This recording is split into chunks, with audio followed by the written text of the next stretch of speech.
Agora a gente conversa no Olhar do Vale com o capitão do Corpo de Bombeiros de Brusque, capitão Rodrigo Basílio. Vamos conversar sobre o incêndio que ocorreu no último dia 1º de fevereiro na empresa Irmãos Fischer.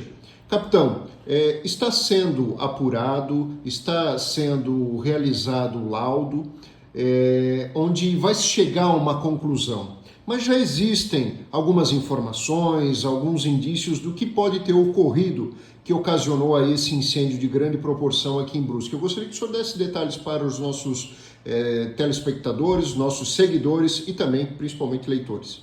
Perfeito, Anderson. Bem, nós estamos na fase de elaboração desse laudo de investigação do incêndio. Já estamos numa fase já bem adiantada, já realizamos todo o levantamento fotográfico, né, e toda a inspeção em loco, que é uma inspeção muito detalhada. A gente verifica todas as marcas de combustão que restaram naquele local, analisa todos os vestígios encontrados, a gente realiza também uma escavação dos escombros para identificar justamente qual que foi o sentido de propagação das chamas, qual que foi a zona de origem do incêndio, ou seja, onde o incêndio de fato se iniciou dentro daquele complexo industrial, e mais, qual que foi o foco inicial. Qual foi o agente ígneo? O que provocou essa ignição? Então, sim, obviamente que a gente só vai cravar a palavra final ao término deste laudo que eu mencionei.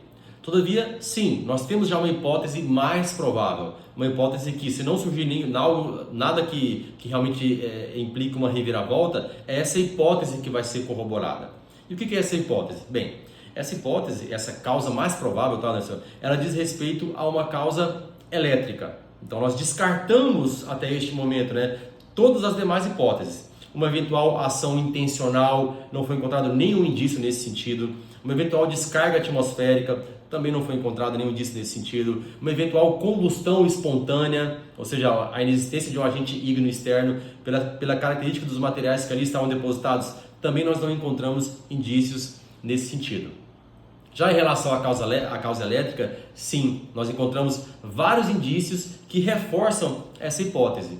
Então, a principal hipótese a que chegamos neste momento, tá, Anderson, diz respeito a um curto-circuito havido em uma das luminárias de teto do galpão que armazenava aqueles produtos têxteis, tapetes que estavam envoltos em recipiente plástico e empilhados em diversas prateleiras.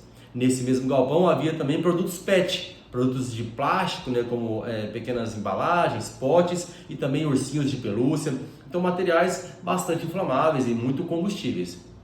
Bem, nós encontramos ali também o vestígio dos filamentos de cobre, né, do que seria essa luminária, identificada como foco inicial. E como surgiu?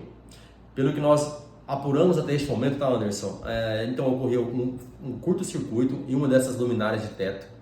Esse superaquecimento, esse sobreaquecimento desse material acabou provocando o gotejamento desses materiais, dessa luminária, esse gotejamento de material incandescente, que acabou caindo na direção ali, né, sobre aqueles materiais que estavam armazenados, aqueles produtos têxteis, aqueles tapetes envoltos em plástico. Então você imagina, né, esse material incandescente em contato com aquele plástico que ali estava, começou a provocar essa combustão, que começou pequena, como o fogo geralmente começa. Porém, nas extremidades daquele galpão nós tínhamos o quê? Flancos bem amplos, bastante fornecimento de oxigênio. Você tem oxigênio, você tem calor e você tem combustível, né? É a combinação para que haja essa reação que nós chamamos de fogo. Isso começou então a se propagar de maneira ascendente, né? Muito rapidamente, de maneira também radial, se espalhando, né? Com esse fornecimento de ar, essa coluna térmica ela se formou muito rapidamente e a partir desse momento nós tivemos então a propagação. Ou seja, não houve ação humana no que diz respeito à provocação desse incêndio. Exatamente isso, tá, Anderson? De acordo com os indícios que nós temos até este momento, né, nós temos uma causa acidental relacionada a um fenômeno termoelétrico numa luminária de teto. Quando que deve sair a conclusão de vocês? A contar da data do incêndio, o prazo que nós geralmente mencionamos é de 30 dias, tá, Anderson? Então a gente pode jogar aí em torno de 15 a 20 dias para a conclusão cabal desse laudo. mas é nessa linha que estudo está se encaminhando. É nessa linha, inclusive as imagens das câmeras, né, do galpão ao lado, né, a que tivemos acesso também corroboram, né, essa inexistência de uma eventual ação intencional. Obrigado pela entrevista, capitão. À disposição.